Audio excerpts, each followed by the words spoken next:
میرے شوہر کے انتقال کے بعد میں اپنی ساس اور نند کے سہارے پر تھی۔ انہوں نے مجھ پر ظلم کے پہاڑ توڑ دیے اور ایک دن تو حد ہی کر دی۔ رات کے وقت انہوں نے مجھے دھکے دے کر گھر سے باہر نکال دیا اور میری کانوں سے بالیاں چھین لی۔ میں درد سے کہرا رہی تھی کیونکہ اس وقت میں 7 ماہ کی حاملہ تھی، مگر میری ساس نے اس بات کا بھی کوئی خیال نہ کیا اور بے رحمی سے مجھے رات کے سناٹے میں گھر سے نکال دیا۔ کچھ عرصے بعد میں ریلوے اسٹیشن پر بیٹھی تھی کہ اچانک میری نظر ایک عورت پر پڑی جو کہ میں چھت پر بیٹھی اپنے بال سکھا رہی تھی کہ اچانک کچھ آوازیں سنائی دینے لگی۔ مجھے تجسس ہوا کہ آخر کون ہے جو اس طرح باتیں کر رہی ہے۔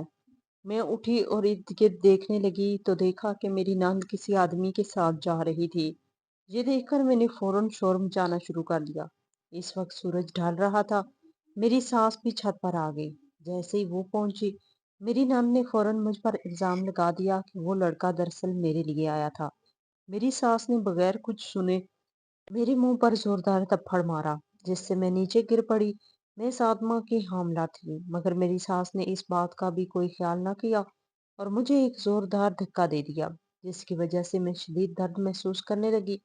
پھر وہ مجھے گھسیٹتے ہوئے سیڑھیوں سے نیچے لے جانے لگی۔ اتنے میں وہ لڑکا بھی موقع سے فرار ہو گیا، مگر جانے سے پہلے وہ بھی مجھ پر الزام لگا چکا تھا کہ وہ حقیقتاً میرے لیے آیا تھا۔ میری ساس تو شروع سے ہی مجھے پسند نہیں کرتی تھی اور میرے شوہر کے انتقال کے بعد تو میری ساس اور میری نند نے مجھ پر ظلم کی انتہا ہی کر دی۔ انہوں نے یہ تک خیال نہیں کیا کہ میرے پیٹ میں ان کا وارث ہے۔ وہ سارا دن مجھ سے کام کرواتی تھی اور رات کو کھانے کو بھی کچھ نہ دیتی تھی۔ حاملہ ہونے کی وجہ سے سیڑھیاں چڑھنا میرے لیے مشکل تھا، لیکن پھر بھی وہ مجھے نیچے نہیں آنے دیتی تھی۔ صرف اس وقت میں نیچے آتی تھی جب گھر کا کام کرنا ہوتا تھا۔ میں زار و قطار اپنی ساس کے سامنے رو رہی تھی، لیکن اس کی شفاقیت اس قدر بڑھ چکی تھی کہ انہوں نے مجھ پر تھپڑوں کی بارش کر دی۔ تھپڑ مارتے ہوئے وہ مجھے گھسیٹتے ہوئے نیچے لے گئی اور ان کی ظالم بیٹی بھی مجھے پیچھے سے دھکا دے رہی تھی۔ درد سے میری جان نکل رہی تھی۔ میں ان کے سامنے ہاتھ جوڑ کر فریاد کر رہی تھی کہ مجھ پہ یہ ظلم نہ کرے۔ میرے پیٹ میں تو ان کا وارث ہے۔ تو وہ کہنے لگی کیا پتا یہ میرے بیٹے کا خون ہے بھی یا نہیں۔ تم جیسی بد کردار لڑکی کچھ بھی کر سکتی ہے۔ پہلے تم نے میرے بیٹے کو مجھ سے چھین لیا اور پھر وہ دنیا سے ہی رخصت ہو گیا۔ تم تو ہو ہی منحوس۔ میں نے کہا کہ اس گھر میں میرے بچے کا حق ہے۔ تو میری ساس کہنے لگی کون سا حق؟ نہ تو تمہارے شوہر کا اس گھر پر کوئی حق تھا اور نہ ہی تمہارا یا تمہارے اس گندے خون کا ہے۔ یہ گھر میرا ہے اور میری بیٹی کا ہے۔ میرے بعد میری بیٹی ہی اس گھر کی وارث ہے اور وہ تو تیرا بیٹا تھا۔ جب تک زندہ تھا وہ جان کا عذاب تھا، خود تو مر گیا اور تمہیں ہمارے سر پر تھوپ گیا۔ میں اپنی جان بچاتے ہوئے دروازے کی طرف بھاگنے لگی کیونکہ سیڑھیوں سے نیچے اترتے ہی میرے گھٹنے زخمی ہو چکے تھے۔ میں بھاگنے لگی تو میری نند نے فوراً سے مجھے پکڑ لیا اور مجھ سے کہنے لگی کہ ایسے کیسے تم جا سکتی ہو؟ یہ جو تم نے سونا پہنا ہوا ہے کیا وہ تم اپنے باپ کے گھر سے لائی تھی؟ اس پر بھی میرا حق ہے۔ اس نے دونوں ہاتھوں سے میرے کانوں کی بالیاں نوچ لی اور مجھے ایک زوردار دھکا دیا اور میں دروازے سے جا لگی۔ میرا سر پھٹ گیا، میں خونوں خون ہو چکی تھی، لیکن ان دونوں عورتوں پر اس وقت قہر نہیں ٹوٹا تھا جب میری ساس نے میرے پیٹ پر اپنی ٹانگ ماری جس کی وجہ سے میں بے ہوش ہو گئی اور انہوں نے اپنے گھر سے باہر مجھے ایک گلی میں ہی پھینک دیا۔ رات کا وہ پہر تھا جب گلی میں تو کیا پورے محلے میں بھی کوئی نہیں تھا۔ میں خود کو گھسیٹتے ہوئے لے کے جا رہی تھی کیونکہ میں چاہتی تھی کہ میں اپنے بچے کو بچا سکوں۔ میری امید ختم ہو چکی تھی۔ میرے پیٹ میں بیٹا تھا یا بیٹی میں اس بات سے واقف نہیں تھی کیونکہ میری ساس نے کبھی مجھے اسپتال ہی نہیں جانے دیا تھا۔ اس وقت میں نیم ہوش میں تھی کہ ایک سفید رنگ کی گاڑی نے مجھے ٹکر ماری۔ میں تو پہلے ہی زخموں سے چور چور تھی، اس میں ایک لڑکا نکلا اور اس نے میری حالت دیکھی تو جلدی سے مجھے اپنی گاڑی میں ڈالا اور مجھے اسپتال لے گیا۔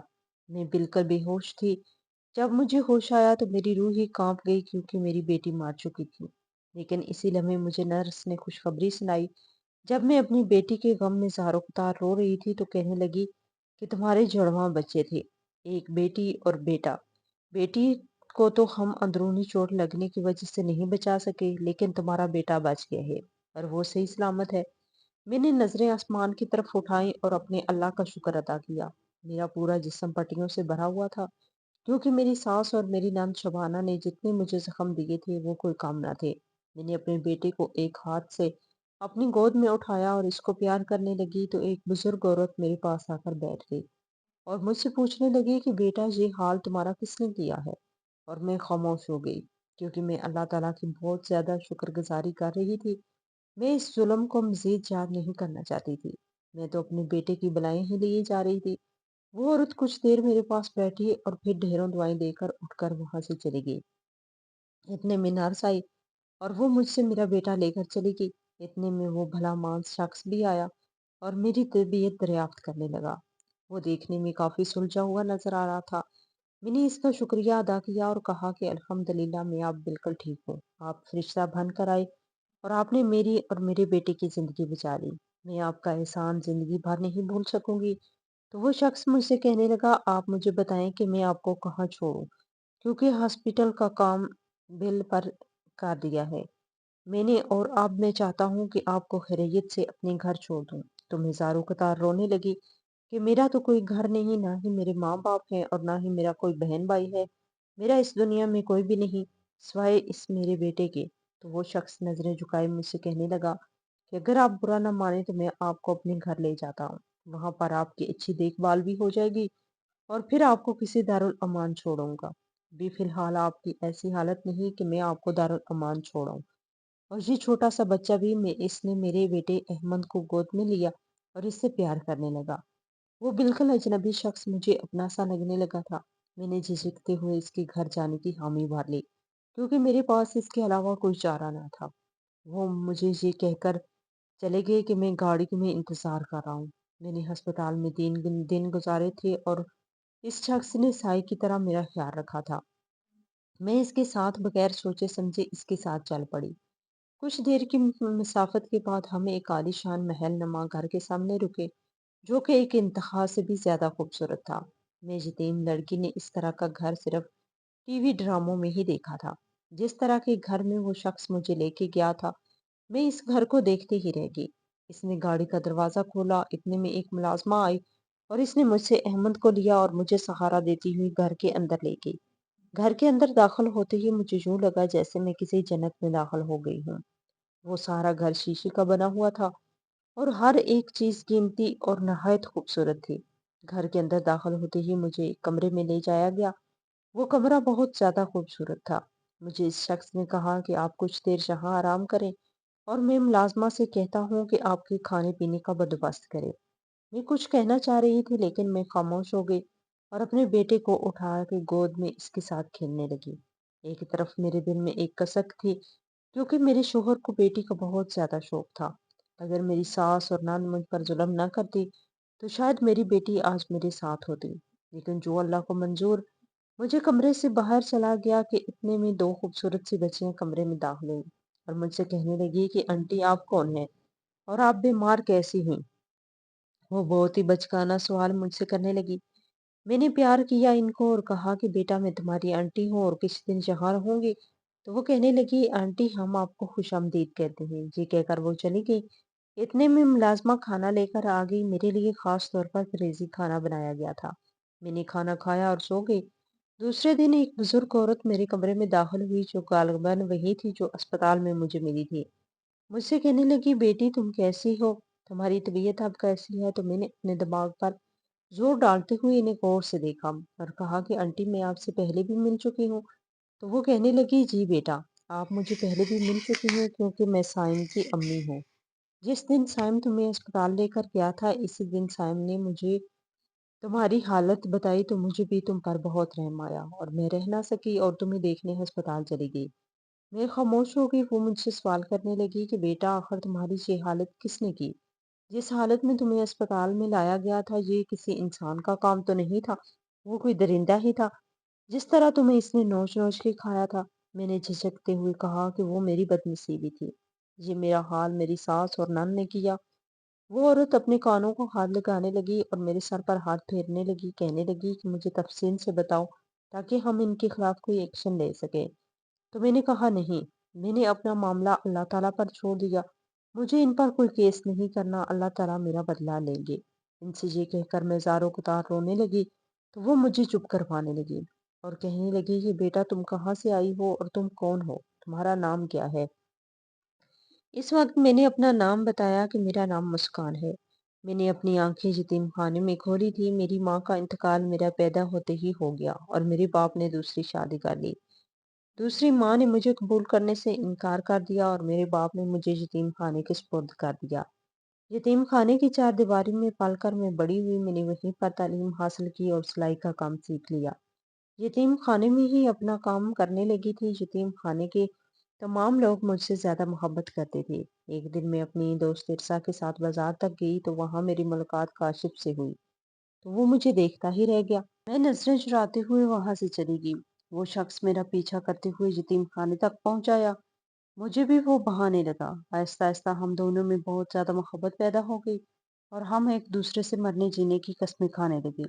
کچھ دنوں بعد میں نے یتیم خانے میں میرا رشتہ لایا اور میں نے بھی اس رشتے کے لیے دل سے خوش تھی، مگر میری آنٹی بالکل بھی اس بات کے لیے تیار نہیں تھی۔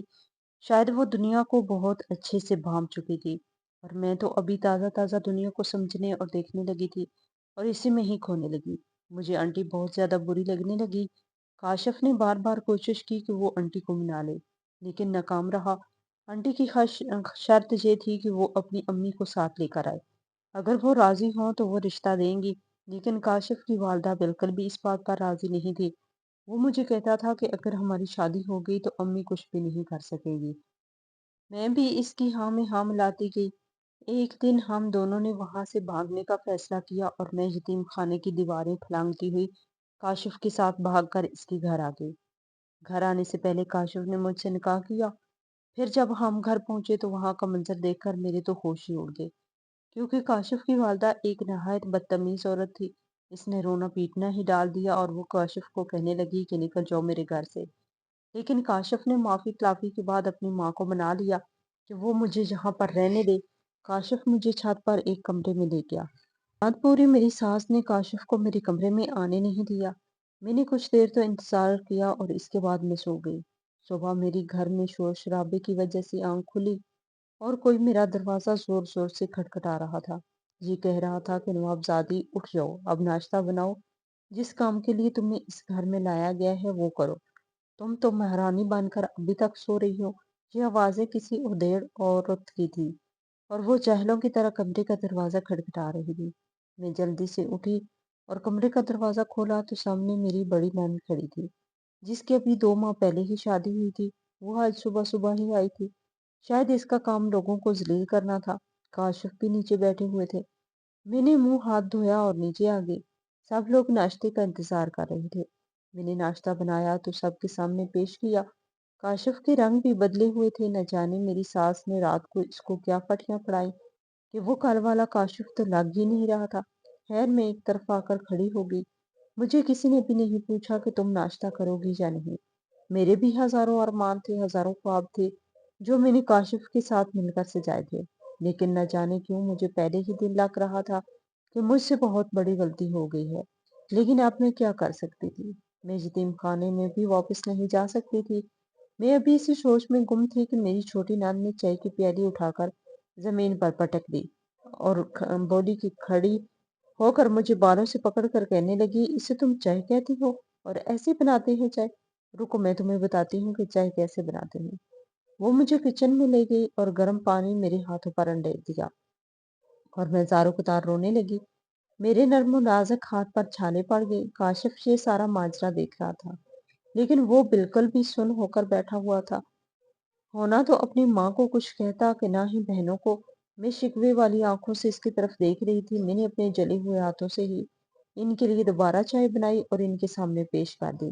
شادی کے دوسرے دن ہی انہوں نے مجھ سے اپنے گھر کے تمام کپڑے دھلوائے اور صفائی کروائی۔ رات کو میں تھک ہار کر اپنے کمرے میں آئی اور زاروں قطار رونے لگی۔ مجھے اب بنٹی کی وہ تمام باتیں یاد آ رہی تھی جو انہوں نے کی تھی۔ اتنے میں کاشف کمرے میں داخل ہوئے اور بند کمرے میں مجھ سے معافی مانگنے لگے۔ اپنی بہن اور ماں کے رویے کی میں پاگل اس کی مجبوری سمجھ کر اسے معاف بھی کر دیا۔ چند لمحوں میں کاشف کے 2 پیار کے بول نے میری تمام تھکاوٹ کو ختم کر دیا۔ دوسرے دن میرے لیے خوبصورت صبح تھی جو کہ میری ساس نے اتنی ہی بدصورت بنا دی۔ وہ مجھ سے بہت زیادہ کام کروانے لگی تھی۔